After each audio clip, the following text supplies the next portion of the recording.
राजधानी के रामलीला मैदान में 4 अप्रैल को देश के अलग अलग राज्यों से आए हजारों शिक्षकों ने शिक्षक पात्रता परीक्षा यानी कि टीईटी को लेकर सरकार की नीतियों के खिलाफ जमकर प्रदर्शन किया। शिक्षकों का आरोप है कि सरकार ने जबरन और अव्यवहारिक तरीके से टीईटी को उन शिक्षकों पर लागू करने की कोशिश की है जो बरसों से सेवा दे रहे हैं। इस फैसले के खिलाफ शिक्षकों ने एकजुट होकर अब आंदोलन करने की चेतावनी दी है। शिक्षकों ने इस फैसले को पूरी तरह से अव्यवहारिक बताते हुए कहा कि जिन शिक्षकों की उम्र अब 50 से 55 साल के बीच है और जिन्होंने 30 से 35 साल तक सेवा दी है, उनसे दोबारा परीक्षा लेने की अपेक्षा करना गलत है। उन्होंने उदाहरण देते हुए कहा कि जैसे किसी पुलिस अधिकारी या जज से 20-30 साल बाद फिर से परीक्षा या शारीरिक परीक्षण नहीं लिया जाता, वैसे ही शिक्षकों के साथ भी ऐसा नहीं होना चाहिए। शिक्षकों ने कहा कि शिक्षा का अधिकार अधिनियम 2009 लागू होने के बाद शिक्षकों की नियुक्ति के लिए नए मानक तय किए गए थे।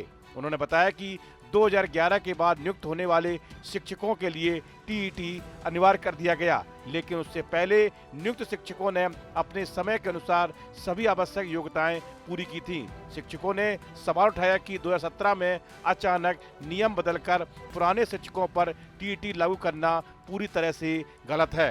प्रदर्शन कर रहे शिक्षकों ने यह भी आरोप लगाया कि सरकार विभिन्न योजनाओं और प्रशासनिक कार्यों का बोझ भी शिक्षकों पर डालती है। उन्होंने कहा कि कई बार अन्य विभागों के काम भी शिक्षकों से कराए जाते हैं, जिससे उन पर अतिरिक्त दबाव बनता है। ऐसे में टीईटी जैसी नई शर्तें लागू करना उन्हें मानसिक रूप से प्रताड़ित करना जैसा है।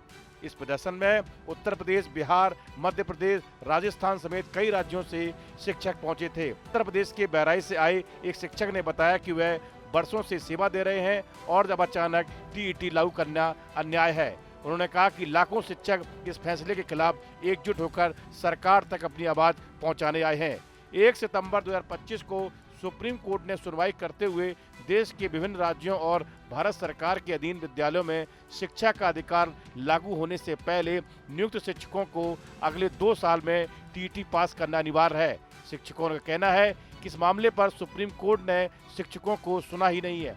अब सुप्रीम कोर्ट की इस गाइडलाइन की वजह से देश के 20 लाख शिक्षकों का भविष्य अंधकार में हो गया है। उनकी मांग है कि 2010 से पहले जो शिक्षक नियुक्त किए गए हैं उनको टीईटी से मुक्त किया जाए, सरकार अध्यादेश लाए।